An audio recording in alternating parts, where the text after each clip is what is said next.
Hello, Paula. Hello, everyone. Paula, great to have you join me for this conversation. We've had a few conversations with you before about your expertise in the area of gender and organizations and the relationships at work. And it's been really interesting for me as a business psychologist to be having those conversations with you. I'm sure that our audience will find a lot of golden nuggets in this conversation. And from learning from your experience and perspectives, really looking forward to this conversation today.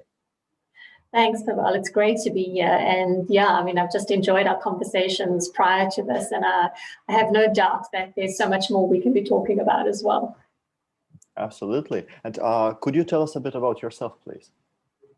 Sure. So I work with individuals in their personal capacity around personal growth and development and behavior, relationship dynamics, conflict and communication, and the same in the organizational space, so around team dynamics, conflict management, personal growth and development, behavior profiling, as well as mental health and well-being and gender-based violence. Mm-hmm. Yeah. Thank you. And as for me, my name is 𝗕𝗂𝗀𝗁𝗂𝗃. I've been doing this session of recordings, this podcast with different professionals for a few months now. My background is in business psychology, and I combine people analytics approach with coaching, communication skills training to make sure that organizations can measure all the different things that are going on for their people and that are usually difficult to measure, such as organizational culture, well-being, diversity and inclusion in the business, and that businesses then can create meaningful interventions to make things happen and create more human-centered businesses as a result.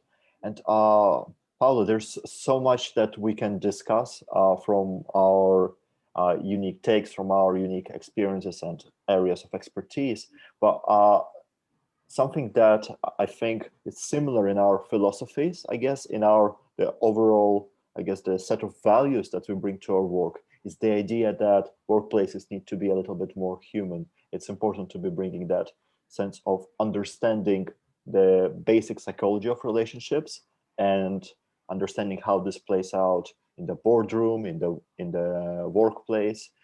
And one of the things we were discussing is how can people connect better to be better leaders, to be better teammates, and to make sure that conflict is resolved in the most productive way. I'd love to hear what are your thoughts, what's your experience in this area? Yeah, Pavel, we're definitely seeing a change of leadership style, which we're terming holistic and empathetic leadership, because now that people are working from home, it's no longer managing them the 9 to 5 in terms of in the office. We're now managing them in their home, in their personal space. And we're seeing our employees as human beings. You know, we're seeing their children pop in the screen. We're seeing their animals pop in the screen.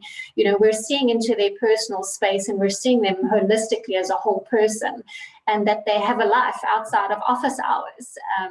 You know, and working from home has brought that human element back into it. But at the same time, we've also realized that, you know, the other roles and responsibilities that our employees are juggling. So, for example, at home, it's about, you know, homeschooling, and potentially employees cannot be available at 10 o'clock in the morning when you are having a team meeting, because they're now having to homeschool their children, depending on where they are located in the world and what level of restrictions or lockdown they are operating under. We've also seen that people are struggling with being in lockdown from a mental health and wellness perspective.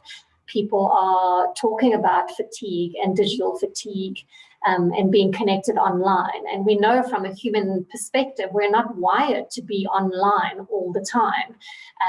You know, it's just, and being online, we lose some of that human connection, that humanness. You know, we lose the subtleties around body language and energy and those kind of things. So, you know, we've had to learn to lead differently. We've had to learn to be more empathetic about our employees and their situations, that they're being exposed to. And also, you know, it's around seeing that it's okay if they're struggling, and we're all human, because some leaders themselves are struggling, you know, because they're trying to manage and juggle their own households. At the same time, they're trying to lead a team. And in a virtual environment, some leaders didn't have those skills. They had to learn those skills to lead in a remote world. I've heard stories where some leaders resorted to micromanaging. There was an example from an employee that I was communicating with, where in the morning they had to have a check-in with their leader, and in the afternoon they had to submit a timesheet of everything that they had done for that day. It was that level of micromanaging. And then I've heard the complete opposite, where an employee didn't hear from their manager unless they reached out and initiated contact. And there's a big concern from some of the corporates that I'm working with around losing that corporate culture, losing that team rapport and that team vibe, so to speak, and you know, that being able to have that rapport and that closeness that being in an office environment can create. Yeah, that's something that I've been hearing from some of the conversations I've been having with people operations managers, with HR leaders, with engagement and culture experts out there, that there is that sense right now that with the shift being to remote working, there is relationships are different, and some businesses were a bit more prepared to that than others, but there is no longer that water cooler chat, that opportunity to just have a chat and check in with people and connect with them. You have to book some time to jump on a Zoom with someone. And that's different, especially for organizations that have been doing well and have been hiring during the lockdowns, meaning that in some organizations, for many people, they've never actually had the experience of face-to-face communication with their colleagues, of being in the office, and they have a very different experience of company culture as a result. And what this means is that leaders, managers, and pretty much everyone, the modern worker, needs to know how to communicate, how to connect with people over those Zoom calls, when sometimes there's no chance perhaps to correctly assess person's body language, or when they're communicating through Slack, through email, and there is that risk of misunderstanding someone and seeing perhaps something negative, a negative tone, negative intent in a message that was intended to be professional and neutral.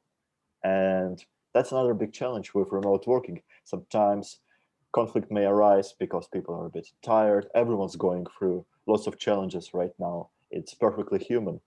And it's perfectly human to be reacting in negative ways sometimes to things that were intended to be as neutral. And it's important for people to know how to address the fact that sometimes miscommunication may occur, or when it has occurred, and make sure that it doesn't turn into frustration that can be really bad for overall morale, for engagement, for productivity, and to result in more frustrations and really spiral out of control. It's important for managers, leaders, and for everyone in the business to know how to have those conversations.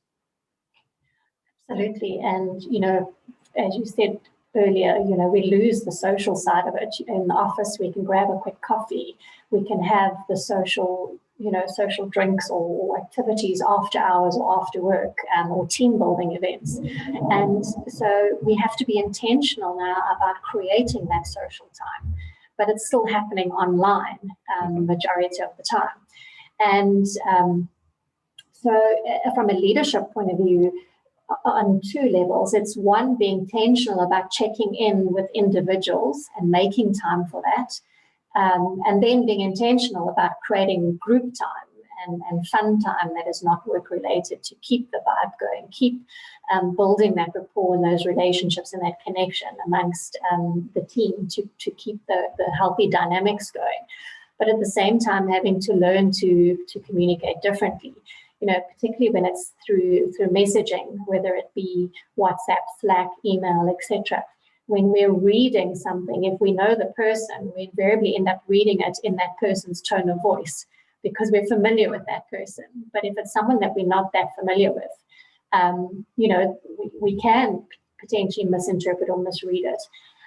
Or if someone happens to be busy and we know them and they just give us a short answer or a one-worded answer, we can also misinterpret that there's something going on here, that this person is cross, or they don't want to talk to me. And so it leaves a lot open to interpretation, which is where assumptions and misunderstandings and miscommunications can take place. Yes, absolutely. And something that we've been discussing based on our expertise for you as a relationship coach and consultant in organizations around that, and for me as a business psychologist, is the question of social representations. What sort of assumptions are we making about someone, especially in the context of not having had much face-to-face personal interaction with that person? It's perfectly human to have some sort of heuristics, biases, to be making assumptions about people. It's often it can result in negative effects, but it's a human thing to default to those biases when we're first interacting with someone. And something in particular that I thought has been really interesting about our conversations is the role of biases around gender that we can bring into conversations, and how that is affecting people's experience, well, in their personal lives, but also their professional lives, at work, and especially right now with remote working, with everything we have discussed so far about this human connection being a bit more difficult or rather different. Absolutely. So from a relationship perspective, in terms of the family dynamics and the household, we're definitely seeing global reports and trends of where women feel they are being impacted more because they are taking on more in terms of managing and juggling the household, the running of the household, the childcare or online schooling, while their partners almost carry on as if normal. They're just at home, they're just not at the office, and the common perception is they're not very actively involved and they're not helping, even though they are at home. And so women are, the reports we're seeing, they are feeling more fatigued, that they're taking on a lot more, that they're juggling the stress and the pressure that goes with it. It is impacting mental health and well-being. And then, we're also, depending on the position and title that they hold as well, women versus men in terms of seniority and the expectations that come with that, and it's not only just leadership, it's employees as well. The fact that we're online means we're available. And if I'm sending you an email at 8 o'clock at night or 12 o'clock at night, because that's how I like to work and that's what works for me, because I'm a night owl, the pressure or the expectation we either place on ourselves or the organization places in that you need to respond. And, having your devices nearby and getting those notifications actually increases levels of anxiety because people feel they have to respond and they have to deal with it. So we're definitely seeing that around the expected to always be on or online or connected. And that links into the whole self-care where, putting down boundaries and having some digital time out and device-free time and the self-nurturing, the self-care, the family time, the quality time with family and children and all of those things. Yes, absolutely. And I think it's important to have a conversation here about, I guess, taking a more intersectionality approach to it, understanding the different dimensions of everyone's individual experience. It's not just about gender, or it's about the person's social class, perhaps their ethnicity, which part of the country, and in which country they're living. All of those things are, this is a sometimes very complex combination of factors that's affecting every single individual, and then they are expected to be working and showing up at their most professional on those Zoom calls, in the workplace, interact with their colleagues, for whom also so many other things are going on that we often don't know about. And the big question here is, what can managers and leaders do to make sure that everyone remembers that everyone is just human after all and is going through something? While for managers and leaders, it's also important to recognize that they are themselves human and they need to take good care of themselves. And what do businesses need to do to make sure that they know what's going on for their people, they can support their people, but they're not being too intrusive into people's lives, blurring the boundary between the professional and personal that some people can understandably cherish, and understanding what sort of things work for some people, but not for others. And that can be very different, like even team by team, individual by individual basis. Those preferences can be really challenging. In my opinion, it's incredibly important to have systems and processes in place for listening to employee feedback. And we're not just talking about like just send them a survey once a year and find out how people are feeling. Like, no, that's not how you talk about well-being. That's not how you talk about people's experience. It's helpful once in a while to test that, but sometimes maybe having one-on-one check-ins or sending just a few short questions as a post survey can be helpful, but making sure that you're picking the right sort of tools for measuring different things, and making sure that your managers in your organizations know how to be having those conversations, how to reach out to a person, ask, hi, how are you doing? How are you really doing? What's been going on for you? And then knowing what to do with organizations like that, and how to tailor those conversations to whichever those individual differences for their team members might be. Yeah, I mean, there's so much there. So, you know, starting with the initial question, it's around definitely culture and tradition plays a role here. And that links into the stereotyping. For example, you know, the man is the household, he's the head of the household, he's the breadwinner, the provider, etc. You know, so it depends on your cultural background, your traditions, your beliefs, and your upbringing, and that stereotyping that you have been associated with, and that is ingrained in you, and that you're now living as your normal, because that is your normal for you. So when it comes to households, this is where couples need to sit down and have those, I call them courageous conversations around, these are my responsibilities from a work point of view, these are mine, these are the household responsibilities, where and how can we share them out so it seems fair, or it seems that we're supporting each other and one is not taking on more than the other majority of the time. There may be some days where it's one or the other, but when you average it out, it seems fair. And that a marriage is like a business partnership. We bring different skills to the table and we contribute differently, but if we work together as a team, we can have a great, efficient running household and family dynamic and relationship dynamic. And then similar when it comes to the workplace, because workplace relationships are very similar to our personal relationships. There's very little difference. The core foundations and principles are the same. You've got to have communication, you've got to have trust, you've got to have respect, and you've got to be able to resolve conflict. So the foundations are the same. It's just the environment that is different. And the underlying sort of factor is that our personal relationships are much more emotionally charged, because they're driven by a more romantic love or a more personal, intimate environment and emotions versus the workplace. But we obviously do feel emotions in the workplace too, because we're human beings, right?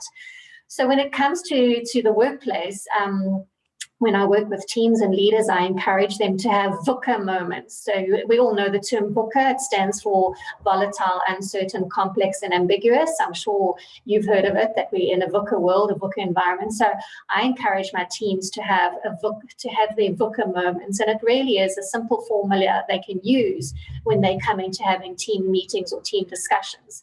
So the V stands for venting. So every person gets a minute or two to vent what's going on for them, whether it's personal, whether it's business, or just, you know, I'm so tired of lockdown and COVID, whatever it might be. So everybody gets a turn to vent.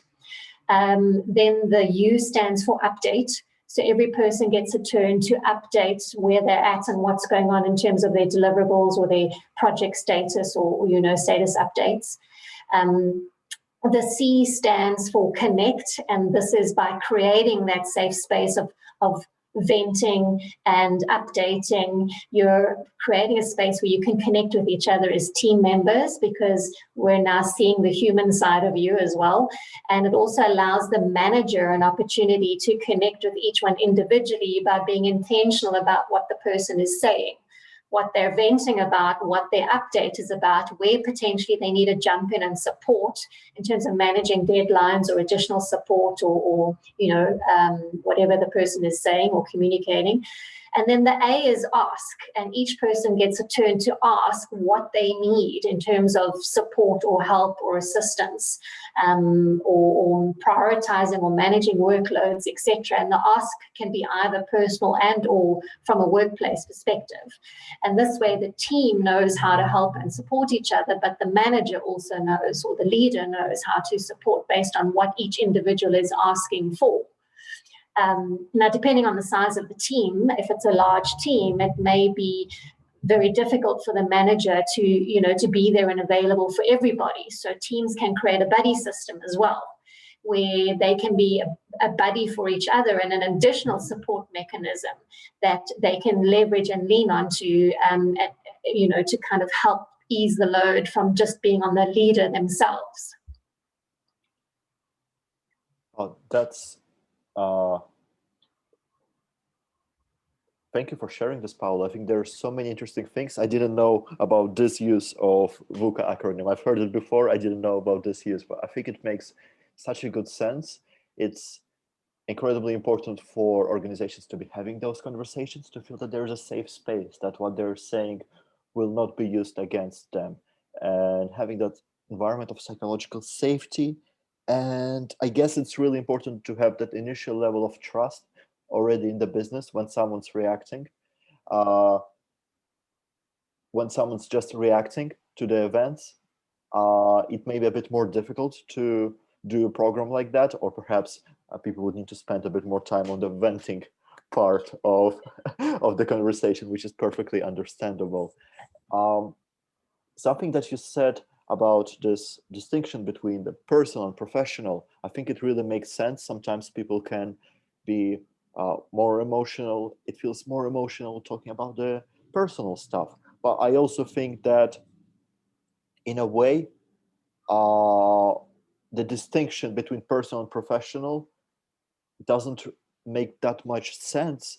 And it's about time that we stop making that distinction altogether. I think that something that we see is that if there's something that's bothering person in the personal life, that's going to affect the headspace and their emotions that they bring into the professional life, and vice versa. Something that's really bothering them at work, that will affect their weekend, their evening, their relationships with their children, with their spouse, with their pet, perhaps.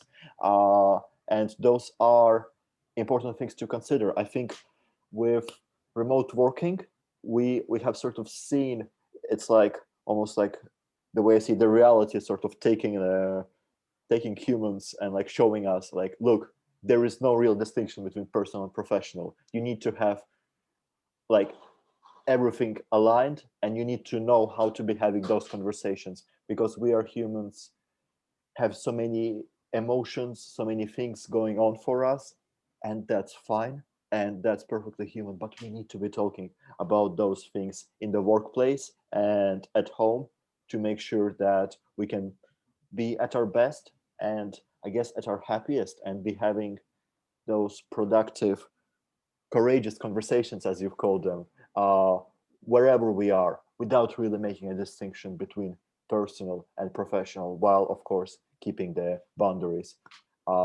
between the two in a way that we see is necessary for our personal preferences. Yeah, absolutely. I mean, everybody talks about work-life balance, and it's a complete myth. It does not exist. I call it work-life integration, because whether we like it or not, we take work to home and we take home to work, whether you're working at home or whether you're working in the office. It does affect us. So we can't separate the two. So we need to find a way that balance works for me versus you, because our lives are different, and what works for you is not going to work for me necessarily, because our needs are different, our lifestyle is different, our dynamics are different. So it's finding a balance that works for you and your lifestyle and your family, that you feel like you're able to live a lifestyle where you have quality time with your family, for yourself, your me time, as well as obviously in the workplace, and being able to replenish yourself so that you can deliver on your deliverables in the workplace. Yeah, absolutely. And I guess another dimension to it is having conversations about the need for rest as well. That from what I'm seeing right now, people are stopping to see being busy as a badge of honor to be proud of. Of course, it's important to be hardworking and to be delivering on one's commitments and to be, I guess, creative and finding opportunities. But also, it's incredibly important to be spending quality time with one's loved ones, to be having some social interactions to the point that the person needs in their life, and making sure that what term did you use? Not work-life balance, but work-life integration? That's it. Yeah, I loved it. Yeah. And I think that's it. Like we need to make sure that there is, we enjoy our life and we enjoy our work, and we don't separate between one and another. And I guess I'd really love to hear your thoughts, Paula, on what do you see as the future in this conversation, in this dialogue about how can businesses create healthier working cultures, especially in view of what we have discussed around the leadership and gender, and the importance of having this integrated, I guess, the holistic view of one's life and work. So I think, the one positive for me about the pandemic is that it's put a spotlight on health and wellness and mental health. Before, and I say this respectfully, a lot of organizations did a tick box exercise. They did an annual wellness day. We took your blood pressure, we gave you a leaflet, and we sent you off and said, there we go, we've taken care of your health. Where we've realized, and corporates are realizing it as well, that mental health and wellness is a daily necessity if we are to function at our optimal. And if we are to show up and be our best selves, whether that's in our personal space or in our professional space. And a lot of corporates that I'm talking to and working with are going to implement, or have already implemented, a hybrid approach, where they are going to be some days in the office and some days working from home. And we've already seen the benefits of, people claiming back approximately 2 hours of their lives. If you look at commuting time in the morning and the afternoon, and how, how we've claimed back time, but also how we are filling that time now. Some people, and this is where the boundaries are going to have to come in, both from a personal point of view, but as well as an organization perspective, because there are people that are now working longer hours because they're using those commuting hours to be online. And so working hours are blurring into personal hours, and it is affecting, mental health and digital fatigue and all of these things that are very real, and obviously the personal dynamics at home. Some of the organizations I'm working with, one of them has implemented 1 day of the week where there are no online digital meetings. It's a digital free meeting day. And they use that as a day to actually do work, do admin, do reporting, do whatever it is that they need to do, but there are no official meetings happening.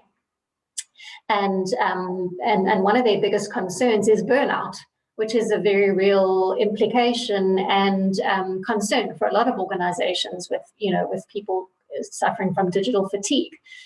Another organization, they are enforcing downtime over the weekends. They are actually monitoring staff as to who is logging on the weekends and who's working on the weekends, because they want their staff to spend quality time with their families and to rest and recuperate.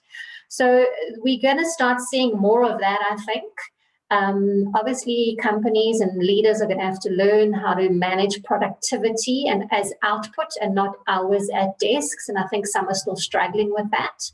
What are the metrics that we use to measure someone's deliverables and effectiveness? Because we can no longer use the KPIs and the traditional sort of surveys or annual performance reviews that we used to use.